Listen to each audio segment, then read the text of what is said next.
It's a Thursday and the market is down. You know this before you open the app because the app is all anyone talked about today. You told yourself you wouldn't look. You look anyway. You're standing in the kitchen with a glass of water you don't remember pouring, and the number that was $10,000 on Monday says $9,340 now. $660 gone. Not spent, not stolen, just gone, quietly, while you were at work. Your thumb finds the sell button on its own. It hovers there. One tap and the bleeding stops. One tap and you're safe again, back in cash, back where nothing moves. You stand there in the kitchen with your thumb over the button. And this is the whole thing right here, this exact second. This is where most people find out what they actually are. Saving money buys you safety. Investing it buys you something else entirely. Something almost nobody explains. And it changes you in ways that have nothing to do with the balance. Here is what no one tells you about the years before you invest. You can be responsible. You can budget, save, avoid debt, do everything right, and still be trapped inside one basic arrangement you never agreed to and rarely question. Every dollar you have came from an hour you sold. That's the arrangement. Your time goes in, money comes out. And the second you stop putting time in, the money stops too. You've been inside this so long, you stop seeing it. You call it having a job. But look at it plainly. You are the only engine you own. If you get sick, the engine stops. If you sleep, the engine stops. If the company decides it doesn't need your engine anymore, it stops. Even a full savings account doesn't change this. $10,000 sitting in the bank is safety, yes, but it's still just stored time, your time, waiting to be spent. It earns almost nothing. It sits there losing a little value every year to inflation, quietly, like ice in a warm room.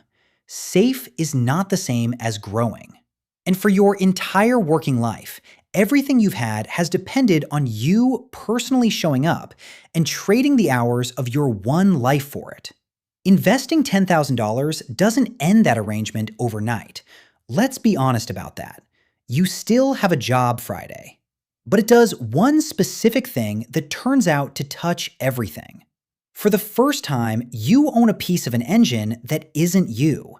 When you put that money into the market, into a broad fund that holds hundreds of the largest companies on earth, you become, in a small and real way, an owner of them. Not a customer, an owner. The same companies whose coffee you buy, whose software you use, whose trucks you see on the highway. You now own a sliver of the machine that runs them. And that machine does not sleep when you sleep. It does not stop when you're sick. It keeps working in the background, all day, all night, whether you think about it or not. You've spent your whole life on one side of the counter, handing money across. The day you invest, for the first time, you're standing on the other side of it too. Here's what actually happens, and it's quiet, like everything real is quiet. A few weeks in, a small deposit shows up in the account. You didn't do anything. You were asleep, or at work, or making dinner. It's not much, maybe $32, a dividend, your share of the profit those companies made. $32. It won't change your month. But something changes anyway, because for the first time in your adult life, money arrived that you did not trade an hour for. Your whole life, every dollar was paid for in time. This one wasn't. Your brain notices, not as a thought, as a small, strange feeling that the rules you grew up believing might have a crack in them. That's the crack. Everything else comes through it. Now go back to that Thursday in the kitchen, thumb over the sell button, $660 gone. Here is what selling actually costs, and no one does this math while their thumb is hovering.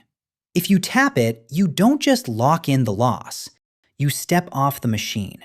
You go back to being the only engine you own. And you almost certainly step off at the exact worst moment. Because the days the market falls hardest and the days it climbs hardest sit right next to each other, often in the same week. The person who sells on the red Thursday misses the green Monday. Historically, that market has fallen, sometimes viciously, in a third of all years, and still climbed to new highs over every long stretch that ever mattered. The drop on Thursday isn't the risk. The drop is the price of admission. The real risk is you, in the kitchen, deciding you can't stand it. That's why they say the market is the only store where people run for the exit when everything goes on sale. You put the phone down. You don't sell. And that single non-decision, doing nothing while your body screams to do something, is the entire skill. There is no other secret. Something else shifts that you won't see coming. The way you look at time changes completely. When you were only saving, time was neutral at best, an enemy at worst, months passing while you tried to stay even. The instant you're invested, time flips and starts working for you.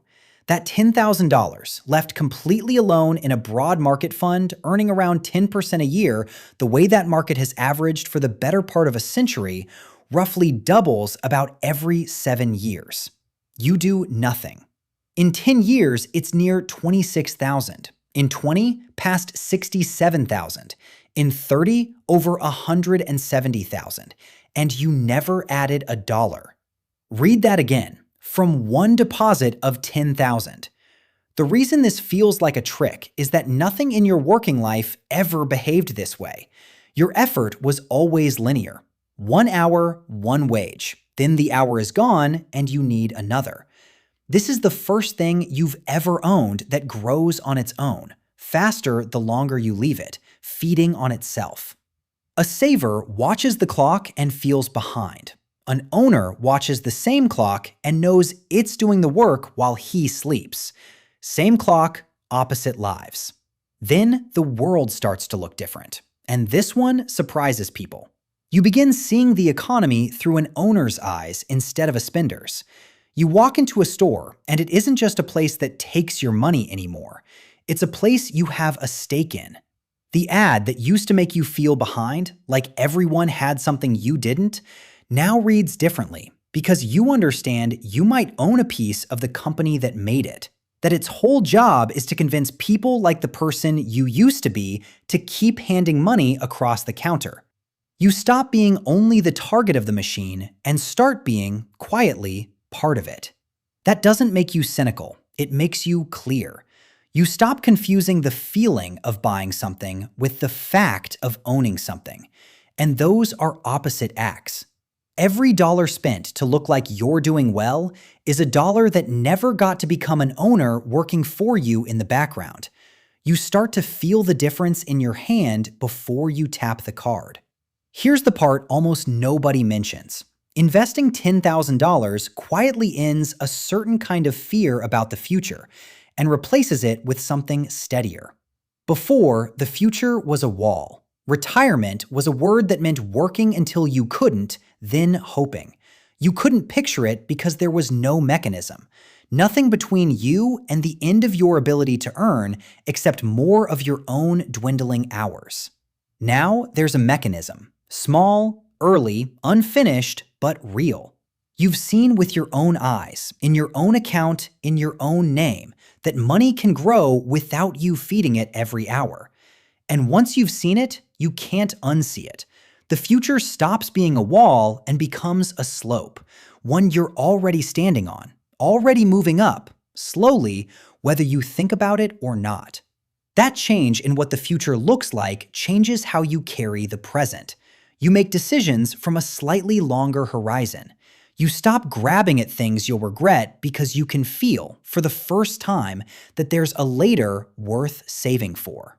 You're going to hear people say $10,000 invested is nothing, that real money starts at $100,000, $1 million, some number that makes $10,000 a rounding error.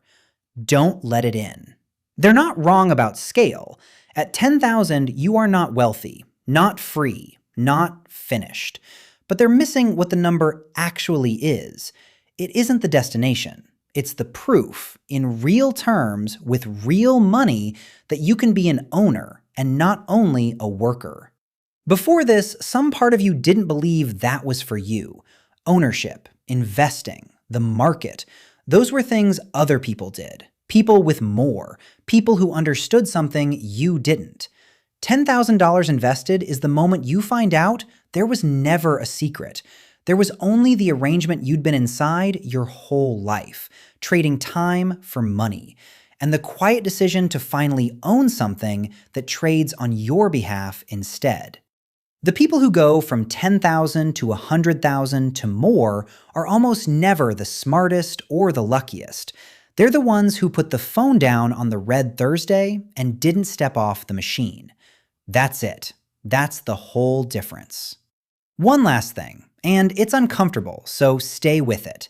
Investing $10,000 is going to show you who you were before. It holds up a mirror to every year you spent only on the buying side of the counter, handing money across and never once standing where it collected. Not because you were foolish, nobody taught you. You did what you saw, what everyone around you did. Earn and spend. Earn and spend. The loop closed so tight you couldn't see there was an outside to it. The uncomfortable part isn't guilt about the past. It's realizing how simple the door was and how long you stood in front of it thinking it was a wall. The companies you've paid your whole life were always for sale, in pieces small enough to hold. You just never knew you were allowed to buy the store instead of only shopping in it. It's a Thursday, and the market is down again. It will be, many times. You know this now. You open the app not because you can't help it, but because you're curious. The number that was climbing is red today, smaller than yesterday. You look at it for a second. Your thumb doesn't move toward anything. The machine is still running. It ran all night. It'll run tomorrow, whether the number is red or green. And in 10 years, this Thursday will be a dot you can't even find on the line. You put the phone down. You pour the glass of water you actually wanted this time. The drop that used to live in your chest isn't there. Not because the market is safe. It isn't, and it never was. But because somewhere between that first Thursday and this one, you stopped being the kind of person who runs for the exit and became the kind who owns the building. That's what $10,000 invested buys. Not riches. Not yet. It buys the moment you stopped selling your hours to survive and started owning something that works while you sleep. The math you used to fear has a different ending now. You close the app. The number will be there in the morning, still working, still growing, still yours.